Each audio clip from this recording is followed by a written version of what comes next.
Hey everyone, today we're taking a look at three different patch modes that I like to run Renee in that make it feel a lot more like a playable instrument than just a sequencer. So let's jump in and take a look.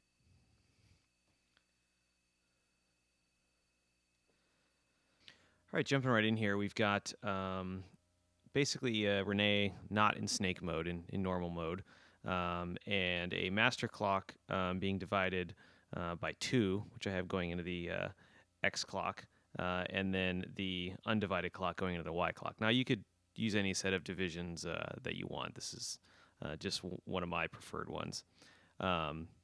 Additionally, the quantized CV out is controlling a piston Honda, which is going directly to a QMMG and also being multed into the Schwayman frequency shifter.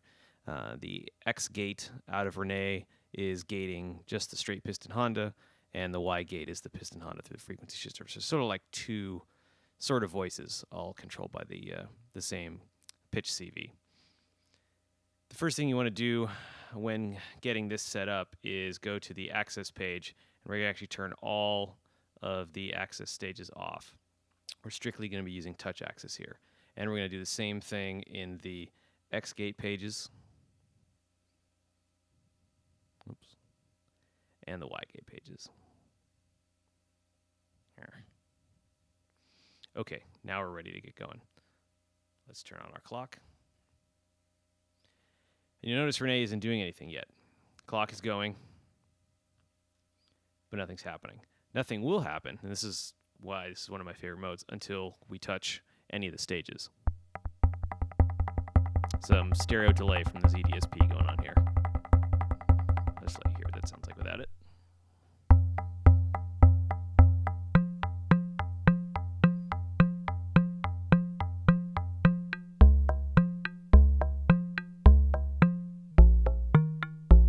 Turn the delay back in. This is where it gets fun. And you can essentially improv perform little mini sequences.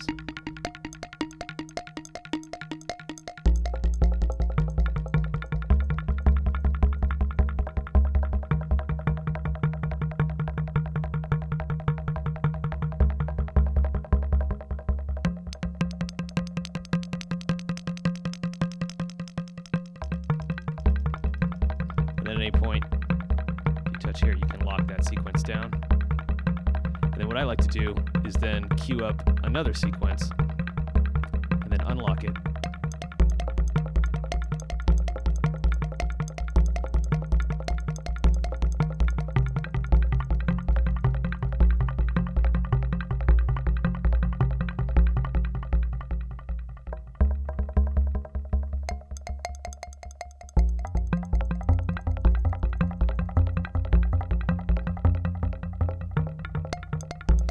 Never really came up with a name for this mode other than touch sequence mode, but this is one of my primary ways that I end up using Renee a lot. And it's a great way to not get sort of stuck in this one particular static sequence and still feel directly sort of involved in like playing your patch rather than just letting a note loop or melody go and tweak a bunch of different synth settings. All right, let's take a look at the other ones.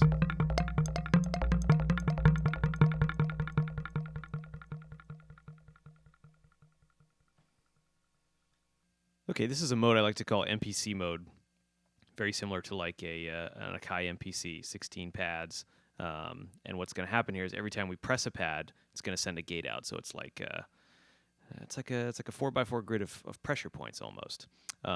So very similar setup as before.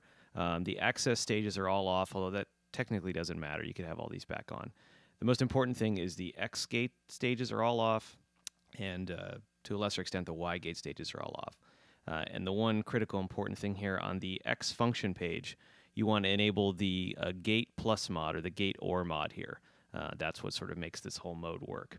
And the last bit of detail that makes this whole mode work is you want to set some sort of static offset voltage, just a positive voltage. Maths can do it.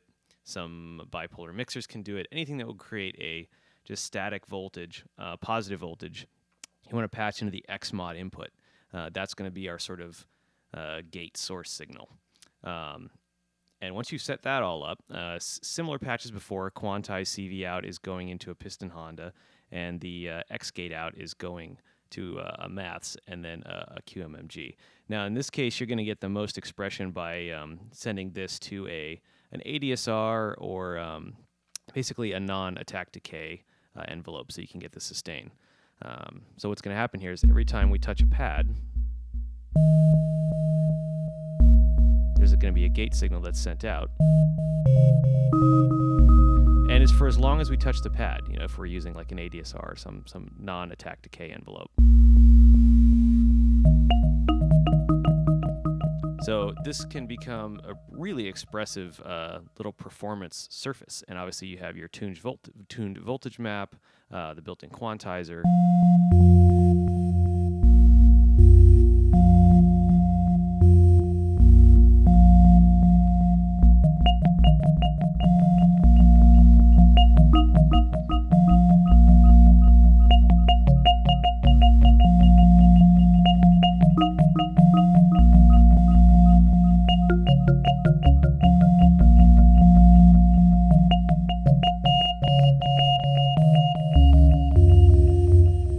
That's basically MPC mode.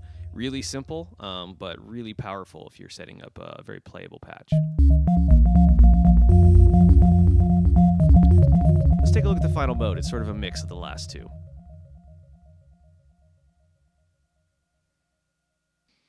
right, so the last mode here I call Toron mode. Not because it really emulates the Toron, but when I was playing around with the MPC mode, I remembered there's a mode in the Toron where it's like left to right, it's notes, and then the higher up you go, the more frequently it repeats the note. And I want to do something similar. So very much same setup as MPC mode, except what I've done here is I've preset tuned the voltage map and then saved that in one of the modes in the quantizer, so that I could use these set potentiometers separately from the tuned voltages. And I'm going to use those to control the rotate on the rotating clock divider, and that's how we're going to get our different clock or note repeats. So very similar, like I said, to the MPC mode, but we're going to use a clock. I'll just take the divide by 1 output from the rotating clock divider into the X mod input. And again, the access stages are all off. The X gate stages are all off, as well as Y gate. And again, very important that the gate plus mod be enabled on the X function page. So what's going to happen here is every time we touch a pad, you can hear the clock retriggering the envelope each time. And depending on how we tune the voltage, we might get frequent, more divided.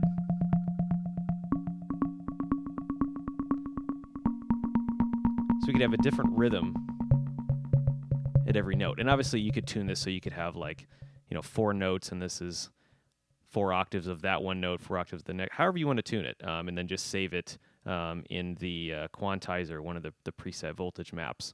And we're taking the non-quantized CV into the rotating clock divider's rotate input.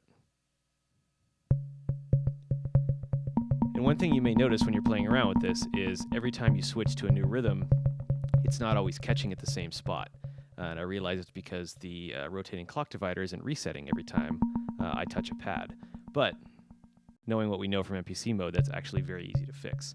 All we have to do is patch a static voltage into the Y mod input, go to the Y function page, enable that G plus mod mode again. And now every time we touch the pad, not only is it going to change stage and we'll hear the clock triggering the envelope, but we'll get a static Y gate output. Now this gate stays high, but that doesn't matter to the rotating clock divider. It'll reset every time. And this way you'll get a little bit more regular of a rhythm every time you touch the pad.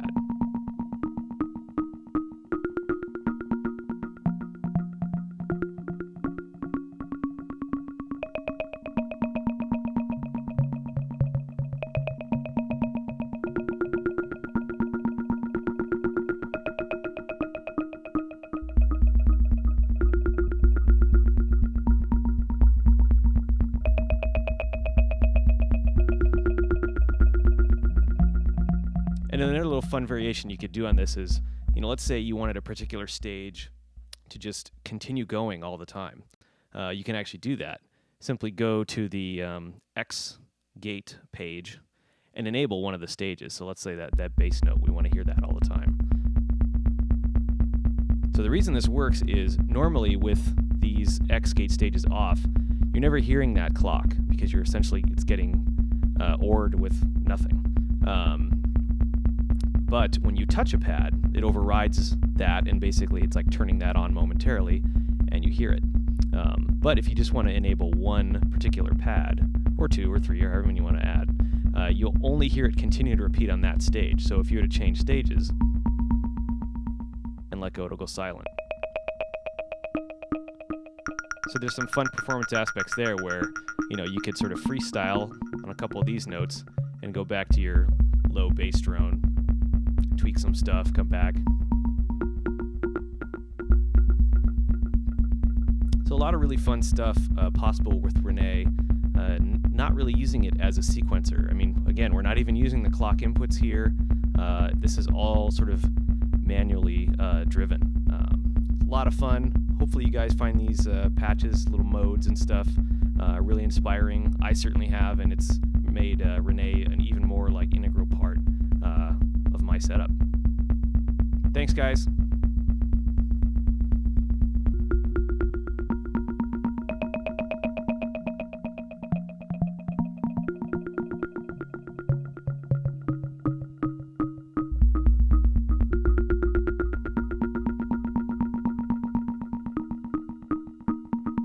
Oh, serious pilot error. We didn't patch our reset into the Y gate here. There we go.